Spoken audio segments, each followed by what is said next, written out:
आशा करता हूँ आप सब बहुत अच्छे होंगे। अच्छा, यूपीएससी का एग्ज़ाम आने वाला है तो मैं कुछ यूपीएससी पे लेक्चर्स लूँगा। हमारा शानदार मेंटोरशिप प्रोग्राम है, कल शुरू हो गया है वो। कल यूट्यूब पे भी पहला लेक्चर जो है मैंने अपलोड किया था।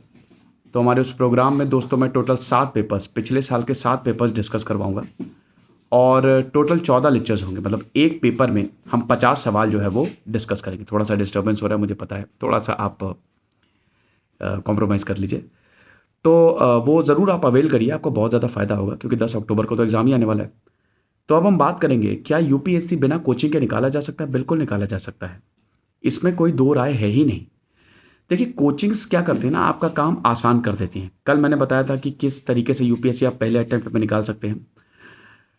अगर आप शुरुआत में ही समझ गए, अगर आपने अर्ली शुरू कर दिया, तो आप निकाल सकते हैं। कोचिंग्स हमारा काम आसान कर देती है। अब जो आपको काम 1 डेढ़ 2 साल में होगा, वही आपका काम 1 साल में हो जाएगा। मतलब वो 50% काम आसान इसलिए कर देती हैं, क्योंकि एक तो वो आपको समझा देते हैं, पैटर्न कैसा होता है, अप्रोच कैसे करना है। खुद से भी आप सीख जाएँगे, लेकिन हो सकता है टाइम लगे। दूसरों की गलतियों से अगर आप सीखते हैं, तो बहुत बढ़िया है। तो विदाउट कोचिंग आप बिल्कुल निकाल सकते हैं और ये भी बिल्कुल सही है कि आपको कोई बड़े शहर जाने की ज़रूरत नहीं है। जहाँ पे भी बैठे हैं वहीं पे ही आप बढ़िया से तैयारी करके निकाल सकते हैं। कोचिंग एक बेसिक आइडिया दे देती है। हाँ, बस मैं एक चीज़ ज़रूर बोलता हूँ कि आप ऑप्शनल की कोचिंग ज़रूर करिए। ऑप्शनल की कोचिंग इसलिए इतनी ज़रूरी है क्योंकि देखिए, ऑप्शनल में काफ़ी टाइम लगेगा क्योंकि उसमें ना कंसोलिडेटेड, मतलब कोई एक किताब नहीं है, कुछ एक किताब से, कुछ दूसरी किताब से। तो ऑप्शनल के लिए आप नोट्स ले सकते हैं, नोट्स ले लीजिए, कोचिंग की भी ज़रूरत नहीं है वो। लेकिन आम तौर पर सच कोचिंग की ज़रूरत नहीं है। जितने टॉपर्स हैं वो बस एक बार कोचिंग करते हैं, फिर खुद ही पढ़ाई करते हैं, वो खुद सेल्फ स्टडी करते हैं। तो self study is the best. हाँ, कोचिंग ये बिल्कुल ज़रूर सही बात है कि आपका काम काफ़ी ज़्यादा आसान कर देती है। लेकिन अगर आप तैयार हैं तो आप बिल्कुल करिए।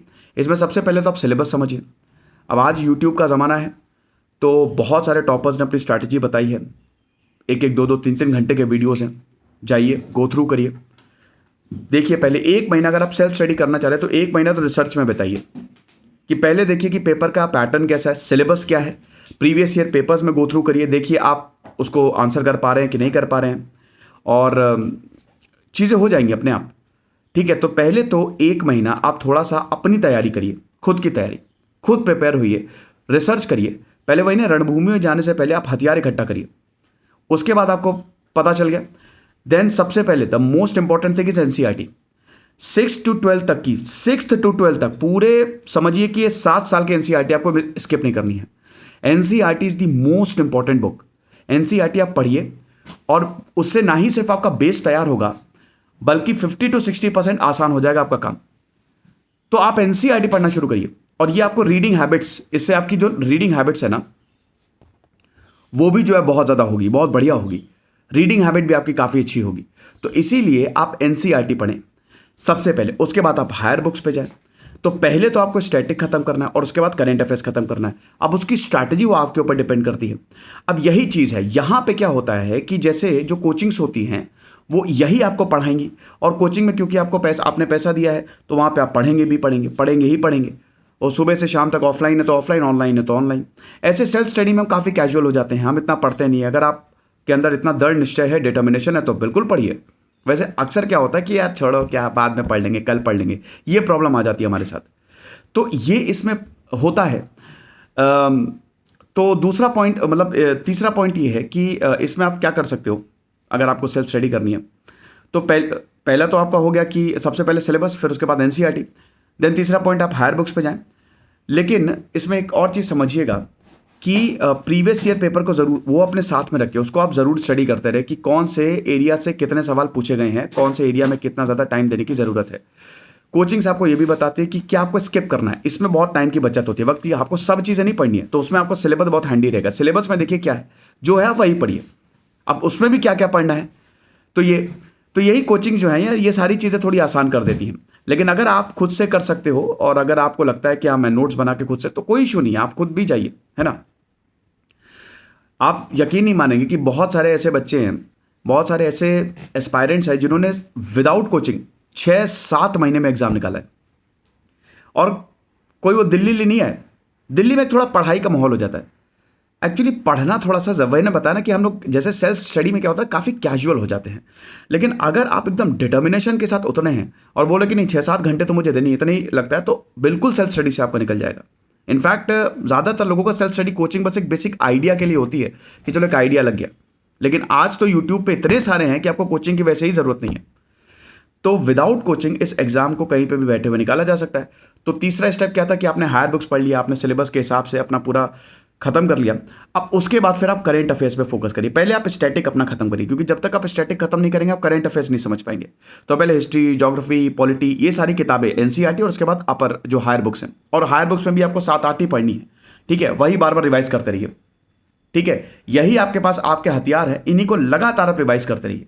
तो एनसीईआरटी आपको इतनी पढ़नी है। Then what you have to do कि आपने ये चीज़ कर ली। अब उसके बाद फिर करंट अफेयर्स पे जाइए। अब करंट अफेयर्स मंथली मैगजीन्स आती हैं, न्यूज़पेपर पढ़ेंगे तो बहुत अच्छा है। इंडियन एक्सप्रेस, द हिंदू, वैसे मैं इंडियन एक्सप्रेस, हालांकि मैं बहुत सारे न्यूज़पेपर्स पढ़ता हूँ, Indian express, times of India, the Hindu, Hindustan times, मतलब सारे न्यूज़पेपर, इकोनॉमिक टाइम्स पढ़ता हूँ। लेकिन क्योंकि मैं टीचर हूँ तो मुझे पढ़ना पड़ेगा। लेकिन आप एक एस्पायरेंट है, आपको इतना पढ़ने की जरूरत नहीं। द हिंदू पकड़िए या इंडियन एक्सप्रेस ज़्यादा बेटर है। इंडियन एक्सप्रेस पे जाइए, उसका explained section is superb. Politics और ये मसाले वसाले की जो न्यूज़ है वो खत्म करिए, उसको नहीं पढ़नी है। जो मेन चीज़ है, जैसे स्कीम बहुत पूछी जाती है, 25 से 30 क्वेश्चन 200 स्कीम से रहते हैं, प्रीलिम्स में और मेंस में भी, तो वो बहुत इंपॉर्टेंट है। ठीक है, उसके बाद फिर आप करंट अफेयर्स में बाकी चीज़ें आपको जो पॉलिटी के आ रहे हैं, जो हिस्ट्री जैसे आर्ट एंड कल्चर के कुछ कोई चीज़ न्यूज़ में थी, कोई इंपॉर्टेंट एक्ट आ रहा है, इकोनॉमिक्स के आ रहे हैं, तो उस हिसाब से और नोट्स बनाते रहिए। Note making is very important. और नोट आपको चिट्ठा नहीं, अब पता चला एम लक्ष्मीकांत के आप नोट, तो एक और एम लक्ष्मीकांत तैयार हो जाएगी। नहीं, आपको बहुत ही प्रिसाइज नोट बनाने हैं। वो 3-4 पेज आपको आधे पेज में उसको लेके आना है। नोट मतलब होता है कि लास्ट टाइम में आपने रिवाइज कर लिया, लास्ट टाइम के लिए, रिवीजन के लिए होता है, और आपको याद दिलाने के लिए होता है। अच्छा मैं भूल गया, अच्छा तुरंत कॉपी देखिए, अच्छा ये लिखा हुआ, खत्म। तो नोट्स बहुत ही शॉर्ट और बहुत ही क्रिस्प होने चाहिए। मैं नोट पेकिंग बता दूंगा कि कैसे करते हैं, नोट्स कैसे बनाए यूपीएससी के लिए। तो कुल मिला के बात ये है कि अब आप यूपीएससी विदाउट कोचिंग निकाल सकते हैं। आपने ये सारी चीज़ें कर ली, और उसके बाद फिर previous year papers, mock test दीजिए। तो ये टोटल 5 स्टेप हैं। अब ये आपको लग तो बहुत आसान रहा होगा, लेकिन 1 साल की इसमें प्रॉपर तैयारी चाहिए, है ना। और अगर आप देने को तैयार हैं, अगर आप इतने डिटर्मिंड हैं, तो विदाउट कोचिंग आराम से कहीं पे भी बैठे हुए आप इस एग्जाम को निकाल सकते हैं। ऐसे न्यूमरस एग्जाम्पल है, मल्टीपल एग्जाम्पल। मैंने दोस्तों खुद आज तक कभी कोई कोचिंग नहीं की, तो बिल्कुल परेशान होने की जरूरत नहीं है। बाकी हम तो हैं ही आपके साथ। खुश रहिए, पढ़ते रहिए। दिस इज सिद्धांत अग्निहोत्री, साइनिंग ऑफ।